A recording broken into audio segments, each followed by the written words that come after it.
আমাৰ অসমৰ অস্তিত্ব ৰেখাৰ ছবছৰীয়া যি আন্দোলন তাত 855 জন শ্বহীদ হৈছিল আৰু 1983 চনৰ 20 মাৰ্চৰ দিনটোত এই জামুগুৰিটো সপ্ত শ্বহীদ হৈছিল।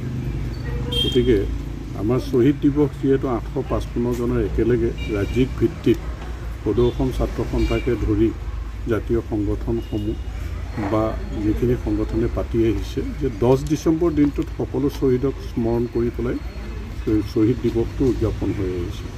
আৰু আমাৰ ভাৰতীয় জনতা পাৰ্টি যিটো জনতা পাৰ্টিৰ যুৱ মৰ্চা আমাৰ ৰাজ্যিক সমিতিৰ তৰফৰ পৰাও এই দিনটো আমি উদযাপন কৰি আহিছোঁ। বিভিন্ন জিলাত উদযাপন কৰিছে, যোৱা বছৰ নলবাৰীত কৰিছে, 2020 চনত আমাৰ তেজপুৰত কৰিছে। গতিকে প্ৰত্যেক জিলাই জিলাই এই শ্বহীদ দিৱসটো উদযাপন কৰি আহিছে। তেনেকৈ এইবাৰ আমাৰ শোণিতপুৰ জিলা আমাৰ বাৰেচৰীয়া ভাওনাৰ পকামূৰা পথাৰত এই শ্বহীদ দিৱস আমাৰ ভাৰতীয় জনতা পাৰ্টীৰ যুৱ মৰ্চাৰ ফালৰ পৰা ইয়াত ৰাজ্যিক ভিত্তিত অনুষ্ঠিত হ'ব। আৰু এই শ্বহীদ দিৱসলৈ আমাৰ অসমৰ মাননীয় মুখ্যমন্ত্ৰী ডক্টৰ হিমন্ত বিশ্ব শৰ্মা ডাঙৰীয়াও মুখ্য অতিথি হিচাপে অংশগ্ৰহণ কৰিব।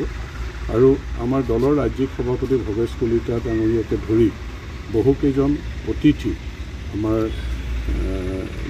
নেতা ইয়াত উপস্থিত থাকিব। আৰু আমাৰ জিলাখনৰ সকলো শ্বহীদ পৰিয়ালকে আমি আমন্ত্ৰণ জনাইছোঁ, তেওঁলোকৰো ইয়াত পৰিয়ালবৰ্গ উপস্থিত থাকিব। আৰু লগতে আমাৰ এই অঞ্চলৰ ৰাইজ আমি সকলোকে আমন্ত্ৰণ জনাইছোঁ সেই দিনটোত শ্বহীদক শ্ৰদ্ধাঞ্জলি জনাবৰ কাৰণে, সেই দিনটো উদযাপন কৰিবৰ কাৰণে।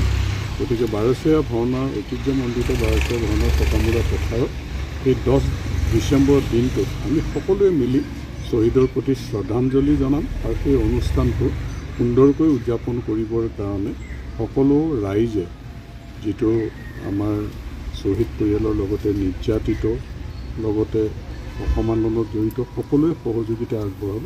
আমি সুন্দৰভাৱে এই দিনটো উদযাপন কৰিবৰ কাৰণে আয়োজন কৰিছোঁ আৰু সকলো ৰাইজক এই দিনটোত তাত উপস্থিত হ'বৰ কাৰণে আমন্ত্ৰণ জনাইছোঁ।